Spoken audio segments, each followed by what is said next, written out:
اللي انت شايفه ده صحيح، اللي انت شايفه ده صحيح، يتم تصنيع درع او ان انت تاخد درع في منصة، بس الهدف من الدرع اللي انت هتاخده، انت ما سألتش نفسك بتقدم ايه؟ ما سألتش نفسك المحتوى اللي انت عامله هتاخد عليه ذنوب ولا لا؟ انت ممكن تاخد ذنوب بعد ما تموت كمان، مش وانت عايش بس.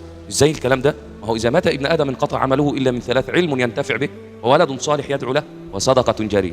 الله اكبر. الفيديو اللي انت بتعمله او اللي انت هتسجله ده مكتوب وهيلف الناس كلها هتاخده ويجيب ملايين المشاهدات عشان مثلا اخد قرشين ولا كده. الهدف مش في كده. الهدف ان ممكن بعد ما تموت رب ارجعني لعلي اعمل صالحا. هترجع فين؟ مش هتقدر تمسح الفيديو اللي انت عملته، مش هتقدر انك تغير في الفيديوهات اللي انتشرت او تقدر تجيبها. فعشان كده تلحق نفسك قبل فوات الاوان وتشوف نفسك بتقدم ايه، بتعمل محتوى ايه، هتفيد الناس ولا لا، او انت بتعمل اي كلام عشان تاخد فلوس عاطل في الباطل وبس. فعشان كده لازم نتقي الله ونفكر 1000 مرة. هتاخد ذنوب بعد الممات ومحدش هيقدر يمسحها. اخبروا الذين ينشرون المحرمات على صفحاتهم بأن لا أحد يحذفها بعد موته.